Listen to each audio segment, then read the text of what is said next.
દિયોદર એપીએમસીના વેપારી એસોસિએશન અચોક્કસ મુદ્દતની હડતાલ પર।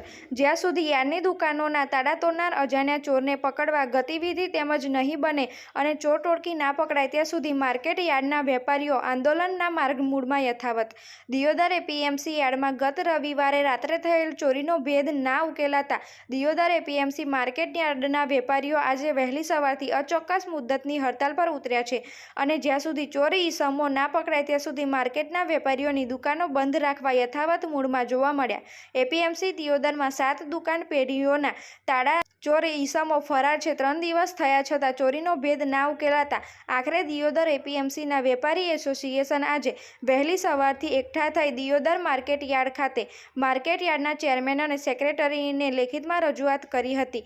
સાથે વેપારીઓએ આવેદનપત્ર આપી તેમની વિવિધ માંગોને લઈ હડતાલ પર ઉતર્યા છે। આ તરફ ચોક્કસ મુદ્દતની હડતાલ પર વેપારીઓ જતા હરાજી બંધ રહેતા ખેડૂતોને ભારે હાલાકી ભોગવવાનો વારો આવ્યો છે। રવિવારે રાત્રે એપીએમસીમાં 7 દુકાનના તાળા તૂટતા વેપારીઓ હવે પોતાની દુકાનોને સુરક્ષિત માનતા નથી। વેપારીઓની માંગ છે કે દિયોદર એપીએમસી માર્કેટ યાર્ડમાં સીસીટીવીની સઘન સુરક્ષામાં રાખે, માર્કેટ યાર્ડ ફરતે કોટ વિસ્તાર મોટો બનાવી તાર ફેન્સિંગથી સુરક્ષિત બનાવે, રાત્રિ દરમિયાન ચોકી પહેરા માટે સુરક્ષા માટે ગોરખા ટીમની સાથે દિયોદર પોલીસ તાત્કાલિક ચોરીનો ભેદ ઉકેલાય નહીં તો અચોક્કસ મુદ્દતની હડતાલ પર યથાવત રહેવાની વેપારીઓએ ચીમકી ઉચ્ચારી છે। સાથે દિયોદર એપીએમસી માર્કેટ યાર્ડની સમિતિ સામે પણ વેપારીઓએ બળાપો કાઢ્યો હતો। જોકે બીજી તરફ પોલીસની ઢીલી કામગીરી સામે પણ વેપારીઓ લાલઘૂમ જોવા મળ્યા હતા અને 3 દિવસ વીતવા છતાં પોલીસને કોઈ કડી ના મળતા પોલીસ તંત્ર સામે પણ રોષ વ્યક્ત કર્યો હતો। રિપોર્ટર રાજેશ વ્યાસ, બીએન ન્યૂઝ ગુજરાતી, બનાસકાંઠા।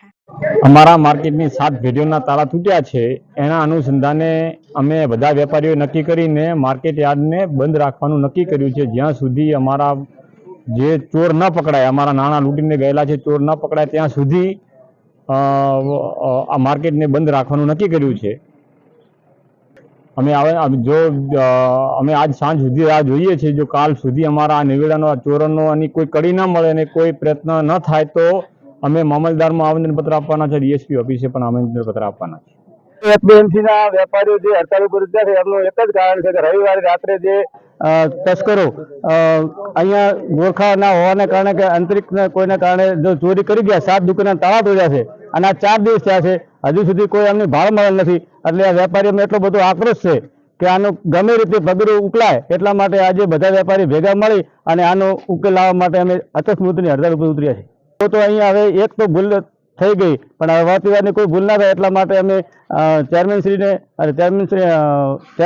અને સેક્રેટરીને આવેદન આપ્યું છે કે અમને થોડીક સલામતી આપે, જેથી કરી આ પ્રશ્ન અમારે વાતવિવાદનો માર્કેટ ના બને તો ગોરખા અમને લાવી આપે તો આ પ્રશ્ન ના બને। રવિવારની રાત્રે અમારા દિયોદર માર્કેટ યાર્ડની અંદર 7 જેટલી દુકાનોના તાળા તૂટ્યા હતા અને એમાં ચોરી થઈ। સોમવારે તાત્કાલિક અમે એપીએમસીને જાણ કરતા ચેરમેનશ્રીએ અને સેક્રેટરીશ્રીએ પોલીસને જાણ કરતા તાત્કાલિક પોલીસ આવી ગઈ હતી। તપાસનો દોર ચાલુ થયો, એફઆઈઆર થઈ, પણ 2-3 દિવસ વીતવા છતાં જે કામગીરી ચાલુ છે એના ઉપર અમને શંકા નથી। પણ પોલીસ વડાને અમારા આજના બંધના નિવેદન ઉપરથી એવું કે પોલીસ વડા આમાં જોડાય અને નવી વધારાની ટીમો બનાવી અને કામગીરી ઝડપી થાય એના માટે અમારા વેપારીઓ આજે બધાની દુકાનો ખોલવાની હતી પણ સામૂહિક પોતપોતાની દુકાનો કે આપણે દુકાનનો ધંધો આજ ચાલુ કરવો જ નથી અને આનો નિકાલ ના આવે એટલા દિવસ માટે બંધ રાખવું છે। એટલે બપોરે અમારી 11 વાગે તમામ વેપારીઓ સાથે મળી અને રજૂઆત કરી અને અમે સેક્રેટરીને અને એમના અમારા બોર્ડને લેખિત રજૂઆત કરી કે આનો તાત્કાલિક નિકાલ થાય એ બાબતે આપ પણ સરકારમાં અને જ્યાં જ્યાં કહેવાનું થતું હોય ત્યાં આપ રજૂઆત કરી અને તાત્કાલિક આ ચોરોનો પકડવાની દિશામાં આગળ વધે તેવું પોલીસ વડાને પણ નિવેદન આપવું।